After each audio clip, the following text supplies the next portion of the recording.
Welcome to Canonical. I'm James Shao, and I'm joined by Iad Darris and Sam Spieler. Hello. Hey. Today we are continuing our series on transhumanist sci-fi with A Fire Upon the Deep by Vernor Vinge. As a reminder, our discussion continues on Reddit at Canonical Pod, which you can reach by clicking on the link below. You can also find us on social media at Canonical Pod. And if you would like to support us and your local bookstore, you can use our bookshop.org link, which you can find in our episode description as well.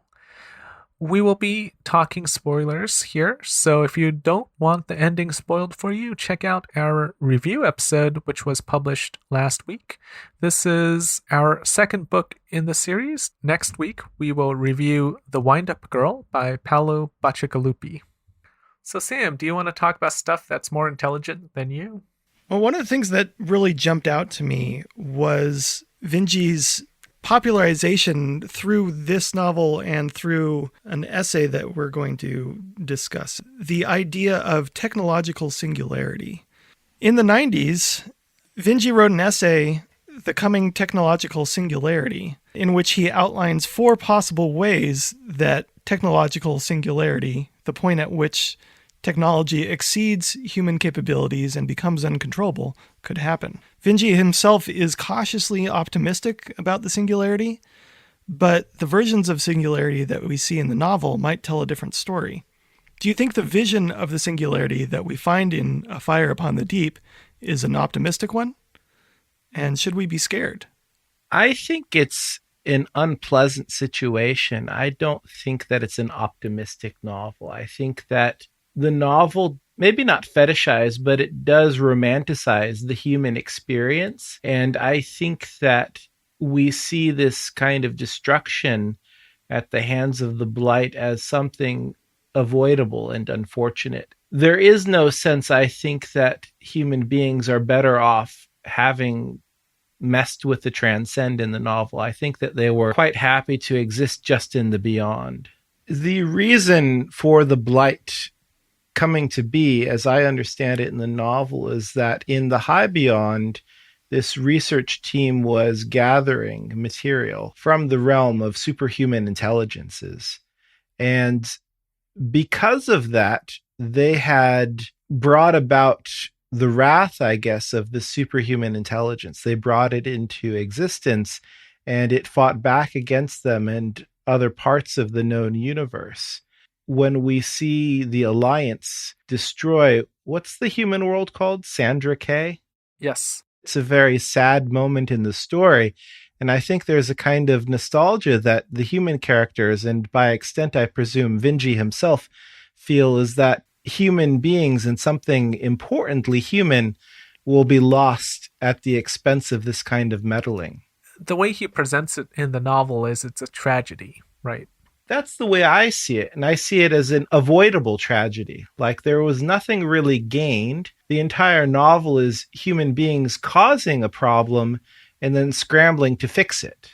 Well, the thing that could be gained is that they're meddling in the transcend, right? This almost unknowable place beyond the beyond. The next level of consciousness. Right. And that was one of the things that I found most interesting about the book, is this unknowable region that you can't even really discuss because we can't comprehend what the transcend is. We're not capable of it. So humans are trying to dig into it in order to ascend or transcend, as you will. I understand the very human need to find a way into the beyond, into what might end up being maybe not heaven, but nirvana. Oh, I don't even know if it's nirvana. I think it's just a different way of understanding the world. Right, but that's kind of what I mean. It's like it's a technological enlightenment. Yeah. Or that's what they think it might be. To me, the powers seem to be neutral entities. The Blight is called the Blight because obviously he's enslaving and killing all these people, and that's a negative. But generally speaking, the powers seem to be neutral because it's described to us as like sometimes they are just meddling and sometimes they don't even care. Like they don't even care about any of the beyond civilizations and how they function and all that. Like they don't care at all about the local politics. So what's said is that they are neutral, but what's given to us in plot is that we have the blight and we also have the countermeasure, both of which cause immense damage to the civilizations present. And I think for us, we are meant to feel badly about this. Like the readers, should lament the occurrences. So it's a bit contradictory in a way. Yeah, I think just to be clear, when we talk about the singularity in the novel, it's not just the transcend, because the beyond uses superhuman intelligence as well.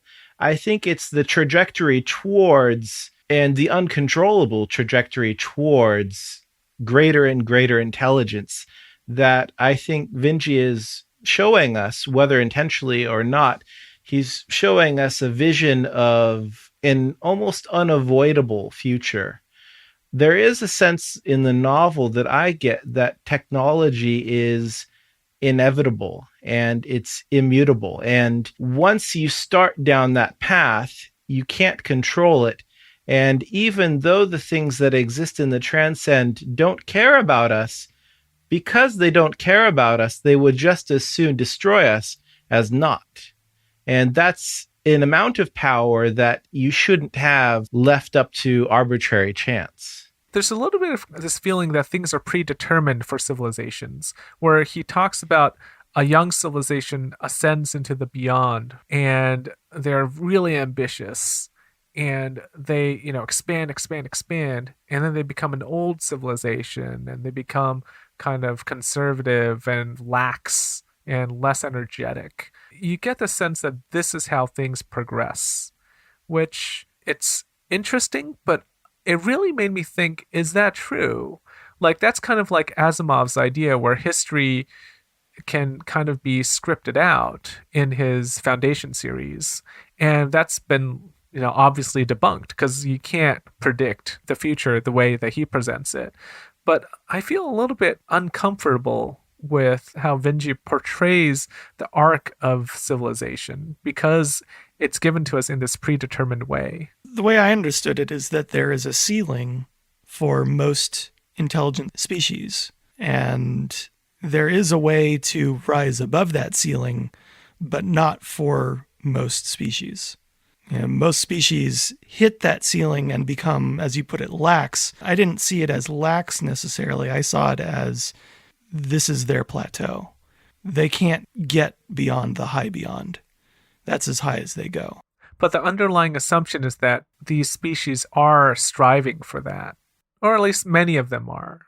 Oh, I got that they were striving for the transcend, but they can't get there.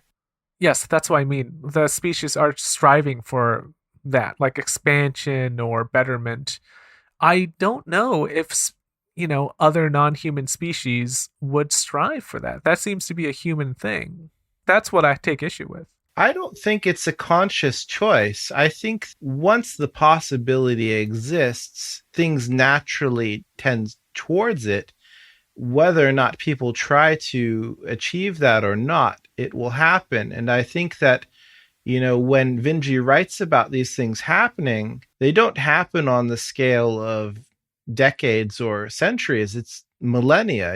We're talking about a very wide and long view of history. And I think in the wide and long view, it does seem reasonable. It seems like there is an expansionist impulse in life. There is a reproductive and survival instinct in life that is pushing people invariably towards something that at a certain level they don't really want to get to because it's just going to cause trouble for them. And by people, you mean sentient civilizations of all kinds. Yeah, civilizations of all kinds are being pushed not because they want to, but because they can't help themselves. Kind of an interesting aside for me is that the book that we're talking about takes place thousands of years in the future, and yet the singularity that we are discussing, at least the start of it, Vinge thinks will happen in our lifetimes. if we have such a singularity, it will not look exactly the way it looks here, just because we're not a space-faring species the way the humans and the other species are in this book. We're nowhere close to that. But we could still see a singularity. Yeah, I think that's true. I think that we see a lot of kernels of the ideas that he brings up in this essay, the coming technological singularity, in our own lifetimes. The first one he mentions is AI technology, computers that are awake. That's clear. I think we see that every day. The second one he mentions are large computer networks that may wake up as a superhuman intelligent entity. I think that one we see kind of represented in the novel as the Usenet, the net of a million lies. It's not an actual entity, but it is kind of a hive mind, so to speak, similar to the Times. It's a way of shaping public opinion, and we see that in our own social media nowadays. It's not an actual entity, but it is kind of a force of opinion that's in flux, and it's subject to the whims of the people who are using it, but also it's subject to the whims of itself. Algorithms and bots shaping the news in cooperation with other algorithms and other bots. Yeah, I can see that as becoming a larger threat, but not in the way that he describes it. I think the way you describe it is more likely. And then we have the computer-human interfaces. He says that those interfaces might become so intimate that users may reasonably be considered superhumanly intelligent. I think we see this in the novel with the Skroderiders, where they have their Skrode that really enhances them physically and mentally.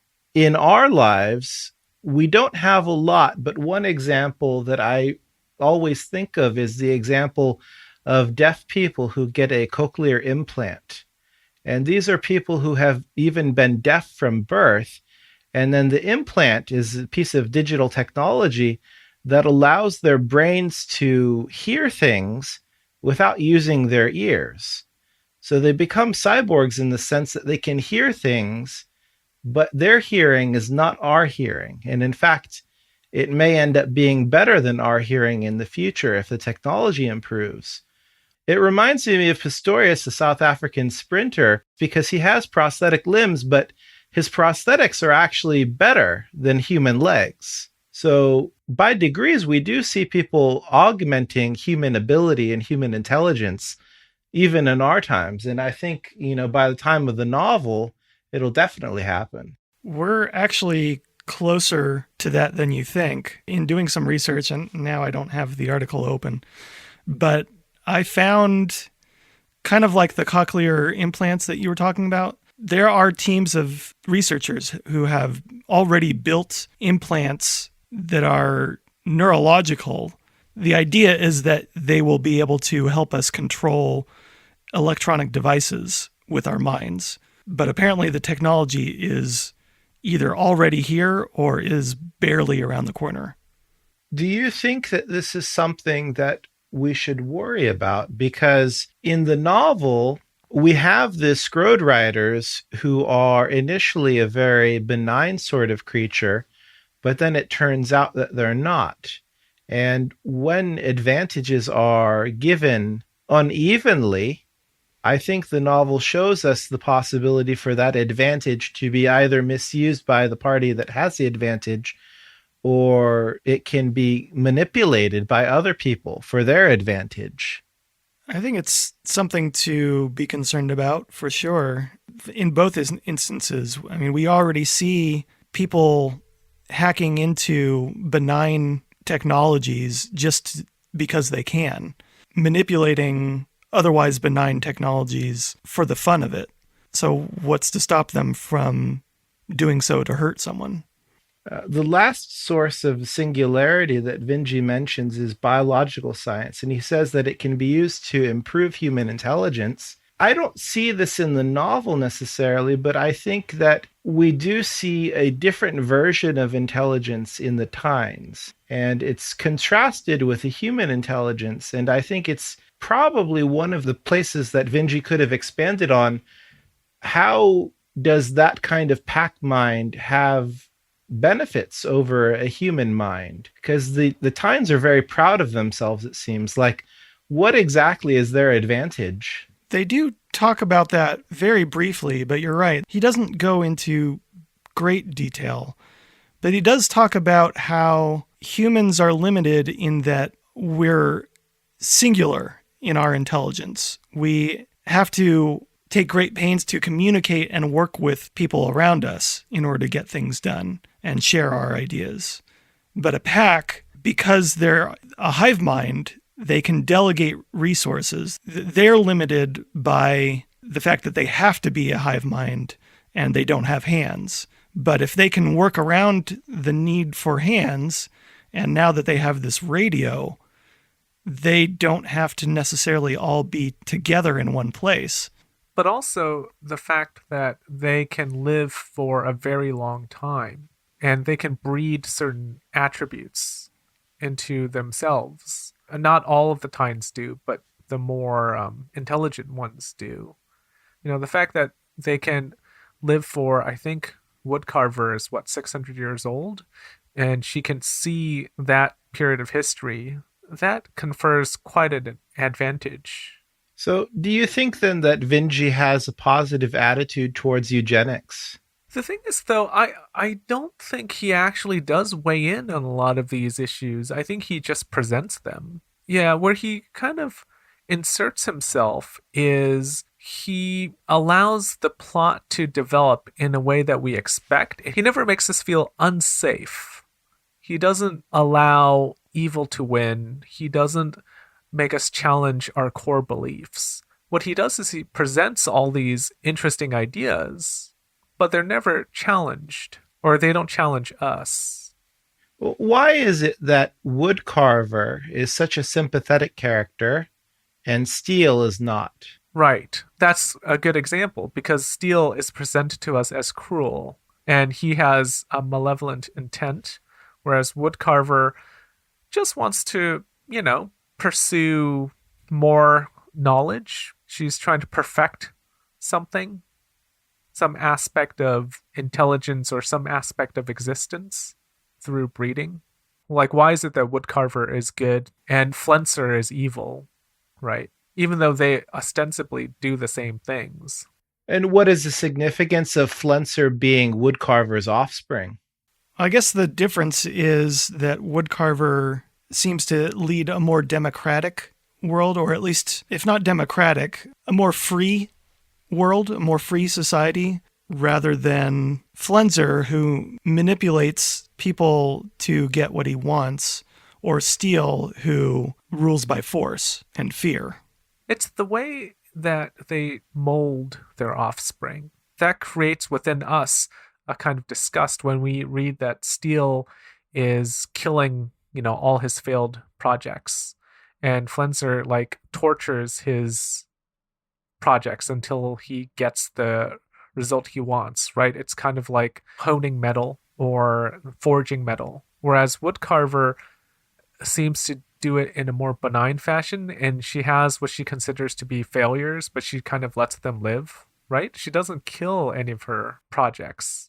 Yeah, like they have the field hospital after the battle, and they really take effort to get these individual Tynes back into a pack, even though it's probably easier just to kill them. They choose not to. That was another little tidbit that could have been explored a little bit more, but was just kind of glazed over. How the field hospital has all these singletons who have lost their pack, and they leap in to defend Joanna because being near her has kind of created this super pack around her. But they kind of talk about that and then quickly move on from it. Although he does talk about Abdi Jeffrey as a kind of a singular entity, and that's kind of the same idea. Yeah, especially since Abdi mimics his voice, and his voice is indistinguishable from Jeffrey's. They seem to have a very symbiotic relationship. And at the end, it's hinted at that this is the relationship that's the future of this planet, the symbiosis between human and Tyne. I really do think it's an interesting question, because I think what it does is it just reflects our morality. I don't think it goes far enough in alienating us, the reader.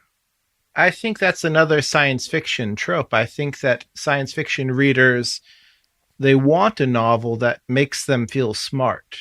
Smart, though? Does this novel make you feel smart? I guess it does. It doesn't make me feel smart because I'm not a typical science fiction reader, but what you're talking about is a novel that shows you a version of good and bad and then shows you how good is good and bad is bad. And you feel smart for recognizing that. If you're talking about challenging that, then you say, well, I thought this was good and it turns out it's bad. I guess I don't know what I'm talking about, you know? So I was talking about earlier how I didn't think this novel goes far enough. And what I mean by that is, for me, A Fire Upon the Deep is probably the most posthumanist piece of fiction I've come across.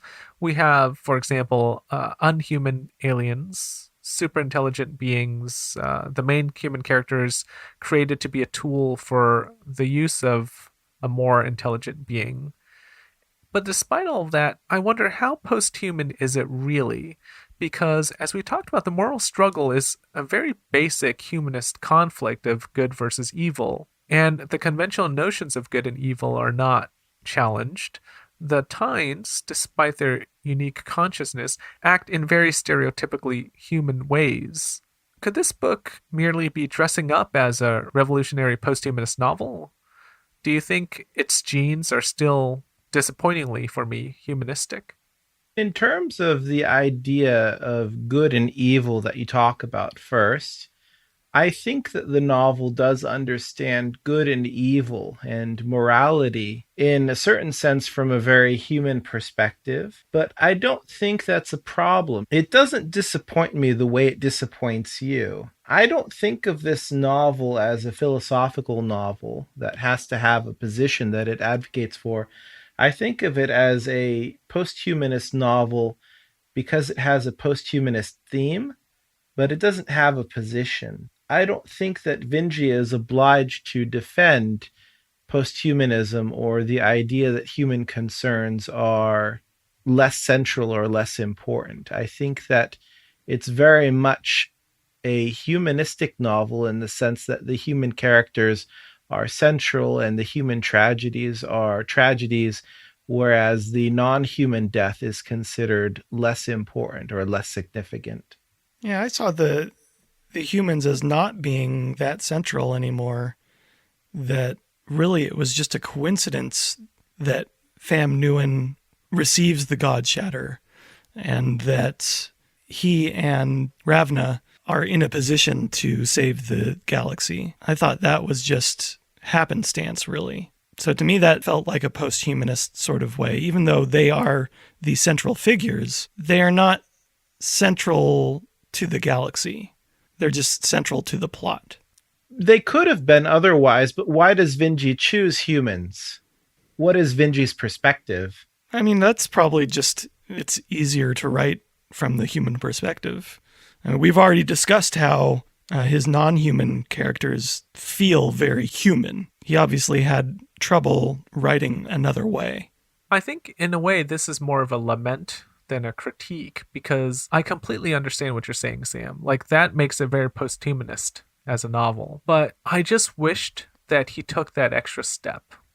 Like, he did all this work, and it's great. He laid this foundation for us, where he created all these non-human characters, and they interact in some situations in a very non-human way.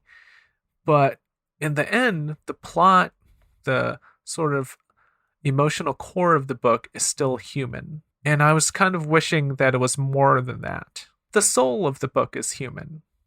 And I mentioned soul a lot, but the soul of this book to me is a very humanist soul. It is kind of contradictory, but in one respect it's not, because when Ravna is traveling to the Tynes world, she gives them the ability to create destructive weapons as a gift, as kind of a peace offering, ironic peace offering, but still, as a way to make friends, she teaches them how to make weapons.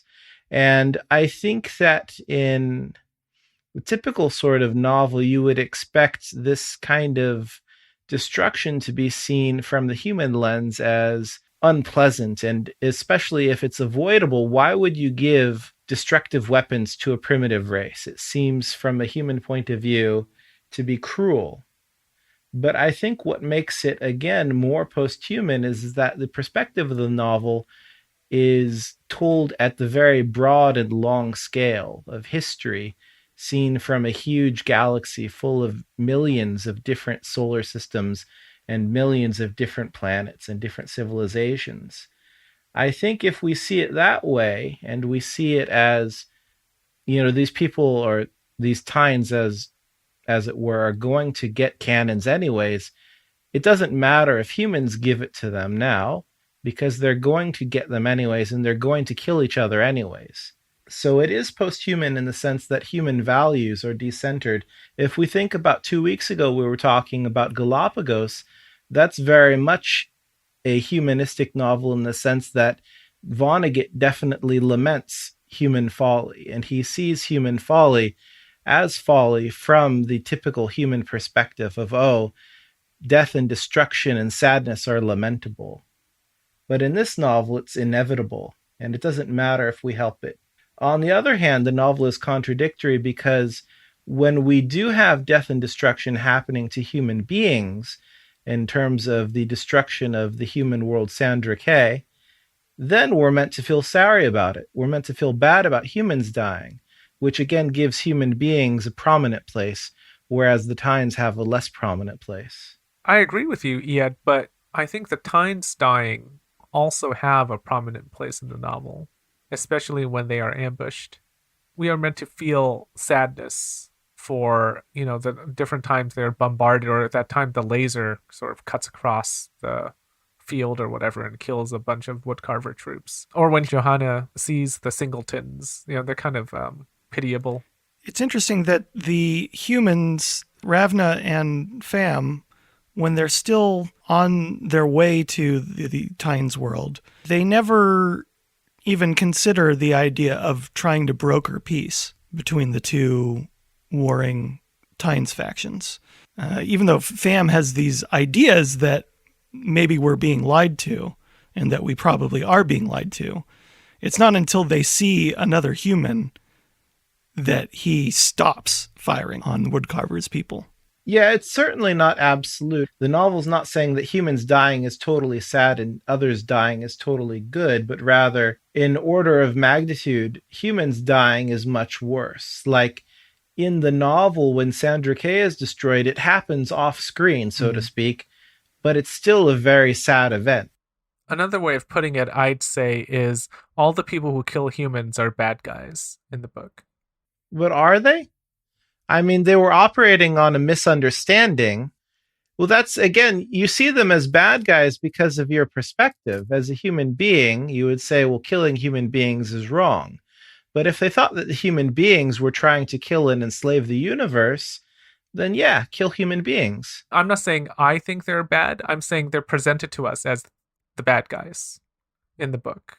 That, to me, is the humanist soul of the book, is Lord Steele kills the parents and almost kills Jeffrey and Johanna. The Alliance commits genocide, wipes out, all these humans, and they're presented to us as an antagonist that the protagonists have to run away from. The only one maybe who isn't presented as a antagonist is the Power, the old one, who uses Fam Nguyen. And even then, he's neutral, and he kind of elevates Fam in a way, so... Right, he thinks he's helping, and he ends up actually helping, but it's ambiguous at the beginning. I mean, I love, the genocide that occurs, so I'm not saying they're bad at all. I'm saying it's presented to us, and we're meant to think they're bad, but I'm for it. I was rooting for Lord Steele all the way. What about in the middle of the novel when Fam deduces that the Skroderiders are blight agents and have been manipulated, and he wants to destroy them, and Ravna convinces him not to? What do you think? Was that the right thing to do? That's where I started to fade out on my interest pretty hard right on Fam Nguyen.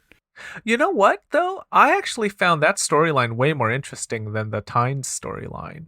The question of whether or not he should reveal them, not just them, but all Skrodes, as being, I mean, that's actually an interesting question, right? Should you reveal information that might lead to the genocide of a people? Like, that's an interesting question to me. I think the problem for me was the problem we've already discussed a number of times before, is that it's an interesting concept, but I don't think it was explored skillfully. So what did you think, Ed?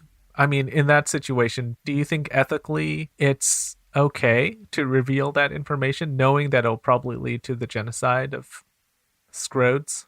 My position as a non-sci-fi reader is probably atypical. I would say kill them, but that's because I don't care about the characters. I don't really care about most of these characters. Like, live or die, it's about the same because they haven't been developed into characters that I can really care about that much.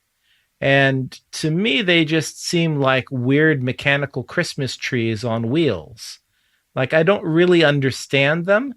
And I guess that's the challenge, is to care about somebody that you don't understand, but not enough work had been put in to make me care about them. But why does that matter? I understand what you mean, like in terms of being emotionally invested, but I guess from the point of view of ethics, like, why does it matter if you care about them or not? Like, ethically, do you think it would be acceptable to do so? So if someone kills, someone you dislike, it's still murder or genocide in this case. I guess what I mean is that I was never immersed in this novel. I never thought it was a real situation with real stakes. Therefore, I never considered it as a real ethical situation. If, on the other hand, I were in my lived experience and I had an analogous situation, then I would probably say, no, you shouldn't disclose the nature of the Skroderiders, or whatever the real word analog would be, because even though they are corruptible, they haven't been corrupted. At that instance, that information could have been divulged.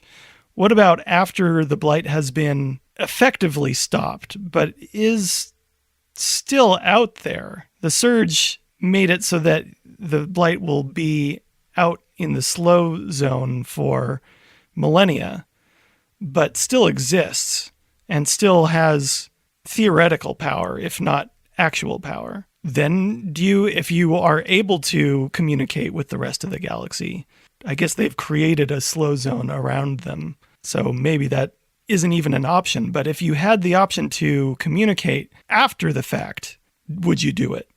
Knowing that there's no immediate danger, so maybe the Skroderiders won't be killed because they don't present an immediate danger. But there's still that threat. Do you bring that up? I think that's the issue that they reckon with at the end of the novel, when Woodcarver is asked whether or not one of the remaining Skroderiders can live on the island. And they decide to let her live on the island just because they feel like she's not a real danger and she's already proven herself. Yeah, but that instance isn't real to me. She doesn't have her writer, so the threat is removed. She's neutered. Right. It's a more primitive version. It's one that can't communicate with the network the way the Blight could. But the other Skroderiders throughout the galaxy are still out there. Right. And the Blight is still out there, so the threat still remains. Right. That's my point. I think, the ending is kind of neutered in the sense that the threat remains. The localized threat has been slowed, but not eliminated. And the possible agents of future trouble have not been identified.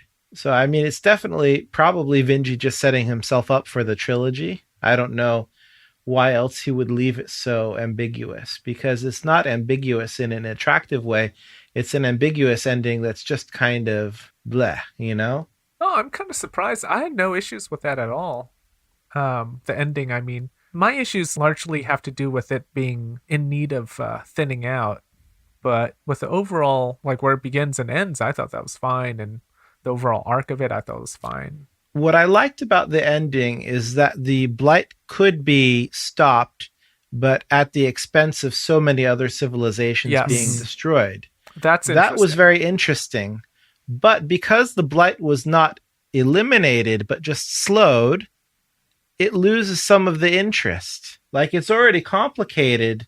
You don't need to weaken it by saying, well, it's not actually going to completely solve the problem. But isn't the interest, at least for me it was, the interest stems from the fact that they did something that appears to be good, but at a cost of setting who knows how many civilizations all the way back to their version of the Dark Ages. Well, I mean, it appears to be good, and it still is good, but it's just the stakes are very high. And I guess the stakes would not be different otherwise, but it's kind of like when you're creating a story, you want to have complication, but you don't need too much complication, because too much complication just muddies the impact of the first complication.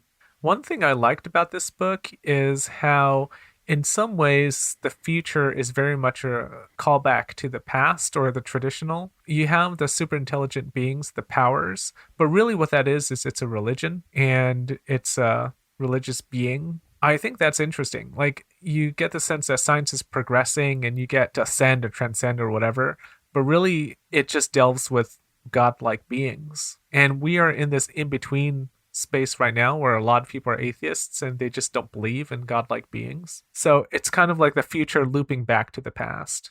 This isn't a perfect analogy, but what the transcend made me think of is the Lovecraftian ideas of these elder gods, where they exist beyond our human sight. Yeah. And if you were to behold them, you'd go crazy. What I really wanted to see is, I really think the idea of a novel set in the transcend would be really interesting. But how could you even write such a novel since it's supposedly beyond our understanding? It requires superhuman intelligence just to ascend to that point. So it's kind of this convenient barrier that you can't really see into that world. But also, one presumes a very different set of ethics and mores, because, if it's anything like a deity, you just wouldn't follow the same rules of engagement, because you wouldn't have the same concerns of a mortal being, for example. We already see that problem in this novel, like where he's using all of these humanistic elements just because that's the way it makes the story resonant to us. Like, yes. If we're dealing with a world of superhuman beings, what can we really say about them? They're unintelligible to us. And that leads to one of my big questions here, which is it even possible to tell a posthumanist novel that has posthumanist ideals? Because our ideals are humanist. At least we are, right now. You wouldn't have any stakes in a posthumanist novel because you wouldn't relate to the things that are potentially lost, if that makes sense. Like, what matters to us right now, what you said, Ed, what's resonant, right? What matters to us is very basic and human. One of the things that I opined in our Galapagos episodes was how posthumanism still has humanism at its core anyway, that not all branches of posthumanism automatically become a rejection of humanism, that some branches of posthumanism are expansions of humanism. So it depends on what kind of posthumanism you're talking about. I think it would require expanding humanism to something even broader than that, rather than focusing on some sort of shared human nature or essence.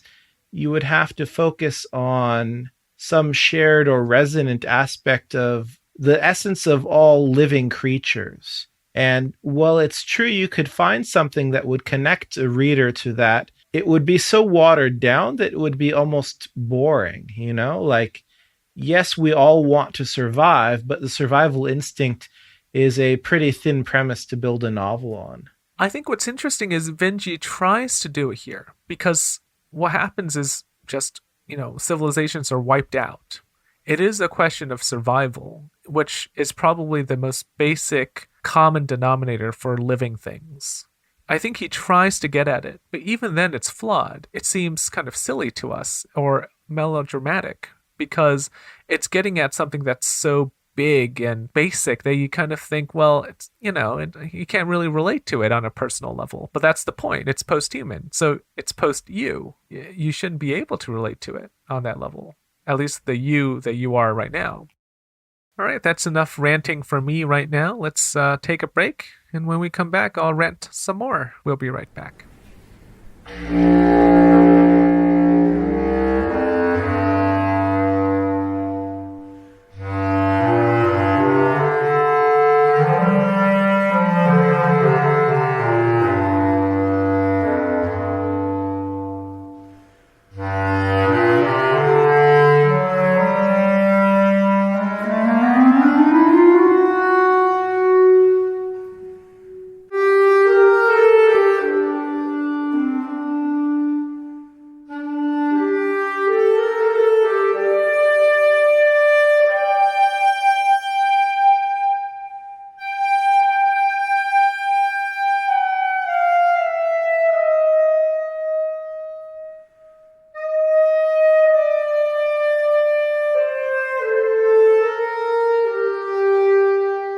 Welcome back.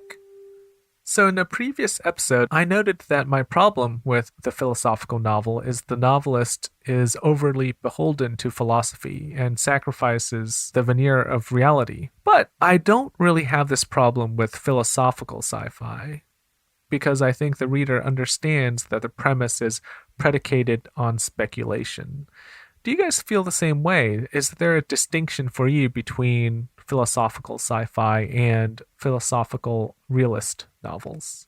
I think the approach to reality is quite different between the two. I think that when we talk about the philosophical novel, it might lose its grip on reality, but the intent, I think, from the novelist is always to show you reality.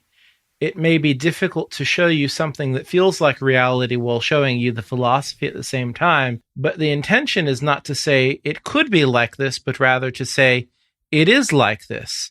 And I think that's why I personally prefer the philosophical novel to philosophical science fiction, because it's not an exploration, it's much more practical and much more resonant to me. I kind of see it the other way around. I see that philosophical sci-fi, it's kind of like taking these ideas of ethics or whatever you're exploring and putting it in this vacuum that doesn't exist in our current world.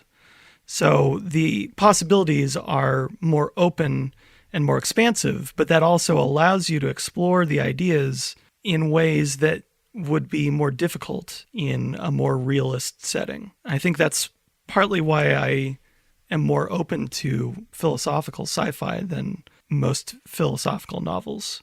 It's more playful often. I mean, I'm limited in what I've read in the philosophical novel, but it just seems like it's more limitless. It's more boundless.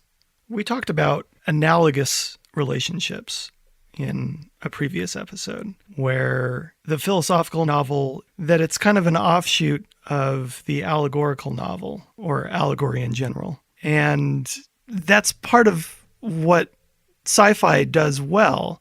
It can be allegory dressed up as this fantastic space ride. But if you're hiding real philosophical ideas and conundrums in that space ride, it's this nice sugarcoating, but it also allows for this more expansive view. I just feel like it's two different things. In a way, it's hard to compare the two because the point of sci-fi is speculation. I totally agree with that.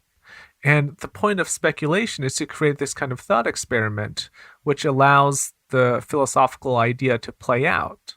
To allow that to play out, you have to infuse within it your understanding of humanity, because otherwise it wouldn't play out in a meaningful way. You can't just have random things happen, right? People in the philosophical science fiction novel, they have to act in a way that rings true. In a realist philosophical novel, all of that's exactly the same. But because you don't set up this kind of thought experiment and you don't allow for this speculation, you're trying to shoehorn all of that in to what should be our life, our lived experience or something that happens within the realm of possibility in our lived experience. But the problem is that that does not ring true to me. To set up this kind of philosophical example or experiment, you have to have a very specific set of factors. And it's so unlikely for that to happen in our real life that that's what alienates me as a reader. So I agree with what you said, Ed, but I guess I'm just reaching a completely different conclusion. I guess what I'm trying to point to here is that, yes, the speculation in philosophical sci-fi allows for more flexibility, and it has less of a burden to be authentic to lived experience. But with the philosophical novel, if it's done well, obviously, all of this depends on whether or not it's done well. But if it is done well, you will see how the presentation is authentic to our lived reality. And it won't seem like a scenario has been kind of manipulated so that you can shoehorn philosophy into it. It will seem of a piece. It will be one thing. I think that's the way I feel about a novel like Camus' The Stranger. It is philosophical, but it's also a story, and the story and the philosophy are integrated. The Moviegoer, which we read a couple weeks ago, doesn't achieve that, but I think it's of the same tradition. So, the caveat being that it's done well, do you think then that if both are equally done well, the realist philosophical novel can achieve its desired result more effectively because it's realist? Is that what you mean? Like, because it's set in our world, people will glean more from it, that people will be more affected by it, whereas because something is science fiction, they will think, well, this is obviously speculative, so what do I care? Or it's not really anything related to my life.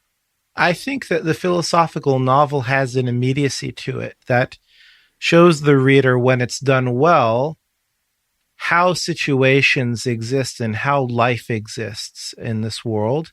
And philosophical science fiction shows one possible permutation.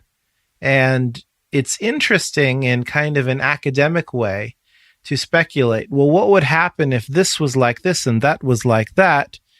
But the leash is longer. And when the leash is longer, it's less immediate, and therefore it's attractive in a different way. I can see that, but at the same time, I think that in philosophical sci-fi, you are allowed a philosophy that might be less resonant or less true to you.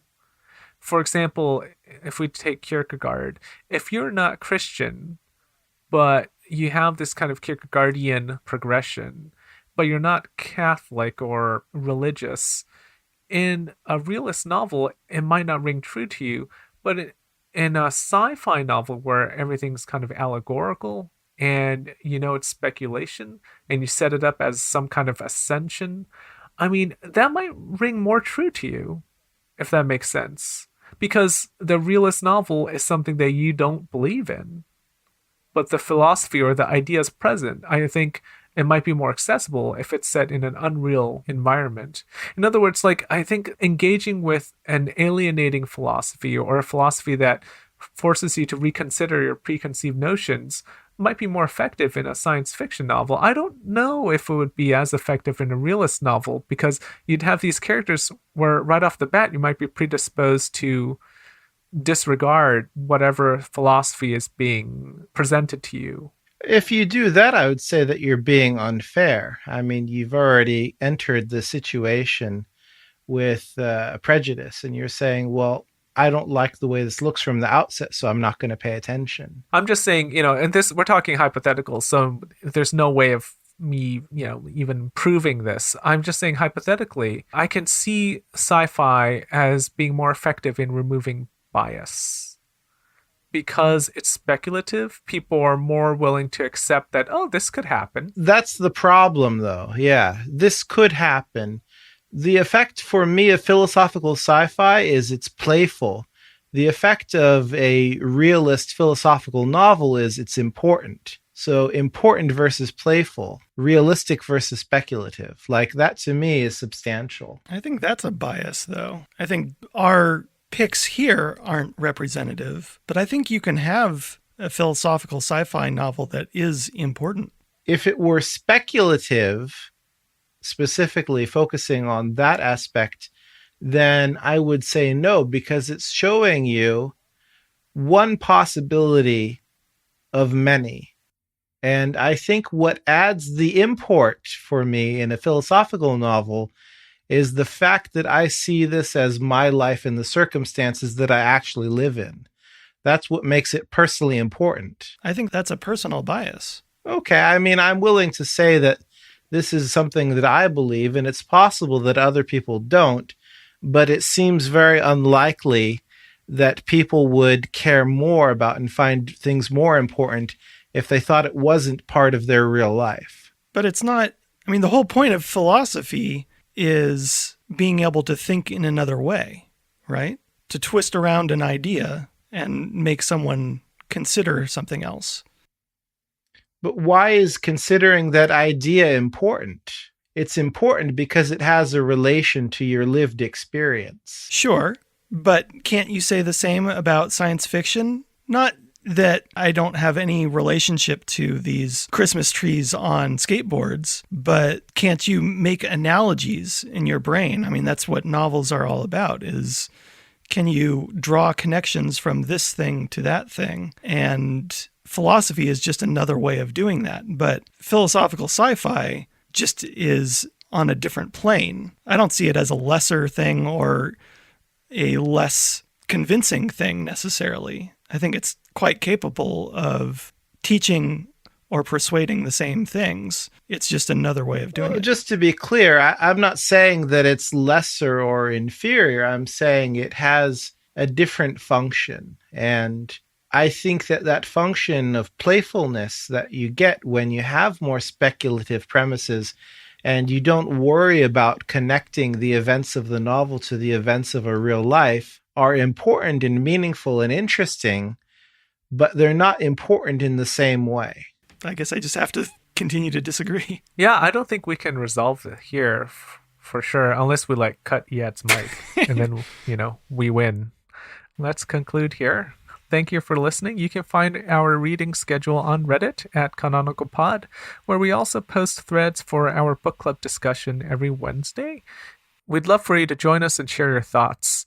You can also find us on social media at Canonical Pod, and if you would like to support us and your local bookstore, you can use our bookshop.org link. Next week, we will review our last book in this series, The Wind-Up Girl, by Paolo Bacigalupi. Till next time, happy reading. We'll talk to you soon.